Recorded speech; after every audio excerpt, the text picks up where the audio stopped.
মাঠে ফিরেছেন ক্রিকেটাররা। ঢাকা লিগে মুখোমুখি শান্ত তামিম। ঈদের ছুটি কাটিয়ে রোববার থেকে মাঠে ফিরেছেন ক্রিকেটাররা। মিরপুর হোম অফ ক্রিকেট আবার ক্রিকেটারদের পদচারণায় মুখর। শোনা যাচ্ছে ব্যাট বলের ঠুকঠাক শব্দ। দুপুরের পর একাডেমি মাঠে একসঙ্গে অনুশীলন করেছে 3 দল। অনুশীলনের ফাঁকে ঈদের আনন্দ ভাগাভাগি করেছেন তারা।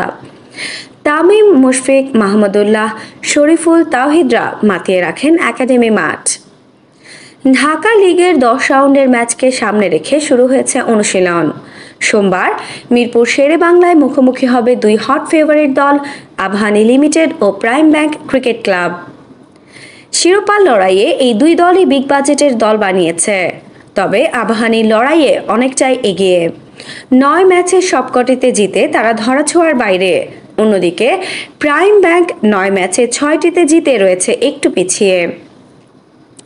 আজ নাজমুল হোসেন শান্ত ও তামিম ইকবালদের লড়াইকে ঘিরে ভিন্ন আবহ তৈরি করেছে। দুই দলের প্রধান কোচের ভূমিকায় রয়েছেন দেশের অন্যতম সেরা দুজন, খালেদ মাহমুদ ও মোহাম্মদ সালাউদ্দিন। অনেকেই এই ম্যাচে তাদের লড়াইও খুঁজে বেড়ান। উত্তেজনা যে তারাও টের পান তা বোঝা গেল খালেদ মাহমুদের কণ্ঠেই। যখন বিপিএলে সালাউদ্দিনের মুখোমুখি হই তখন মনে হয় আমি ওর কাছাকাছিও না। কোচরা একটা দলের ওপর নির্ভর করে। আমি যখন ঢাকা দল নিয়ে খেলি, তারপরও আমি কুমিল্লাকে হারিয়েছিলাম প্রথম লেগে।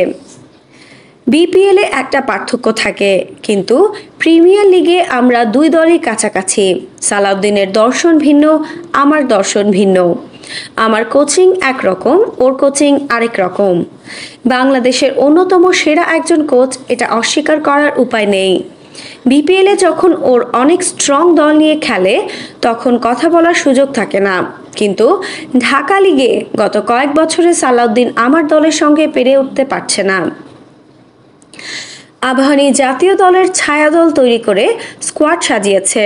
শান্ত, এনামুল, তাওহিদ, নাইম, আফিফ, মোসাদ্দেক, শরীফুল, তানজিম, তাসকিন রয়েছে আকাশী নীল শিবিরে। প্রাইমকে পিছিয়ে রাখা যাবে না মোটেও। তামিম, জাকের, ইমন, মিঠুন, রুবেল, শাহাদাত, দীপু, অলোক, মাহিদি, হাসান মাহমুদ রয়েছেন। ইনজুরি কাটিয়ে যোগ দিয়েছেন মুশফিকুর রহিম। তাই আজ ম্যাচটি মিরপুরে উত্তেজনাপূর্ণ হবে ধরে নেওয়া যায়। প্রাইম ব্যাংক খুব শক্তিশালী দল। আমার মনে হয় শেয়ানে শেয়ানে লড়াই যেটা বলে সেটাই হবে।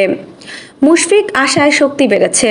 মুশফিক বাদে যে শক্তি কম ছিল সেটা না, মুশফিক বাড়তি অভিজ্ঞতা যোগ করেছে। মাঠের খেলায় বাকিটা ফয়সালা হবে। মাঠে যে স্নায়ুটা ধরে রাখতে পারবে তারাই জিতবে, যোগ করেন মাহমুদ। আবাহনী ও প্রাইম ব্যাংক বাদে ফতুল্লায় ও বিকেএসপিতে আরও 2টি ম্যাচ অনুষ্ঠিত হবে। ফতুল্লায় খেলবে শেখ জামাল ও পার্টেক্স স্পোর্টস ক্লাব। বিকেএসপির 3 নম্বরে মুখোমুখি হবে লিজেন্ডস অফ রূপগঞ্জ ও গাজী টাইগার্স ক্রিকেট একাডেমি। প্রতিটি ম্যাচ সকাল 9টায় শুরু হবে। আফসানা নওরিন, বাংলা স্পোর্টস।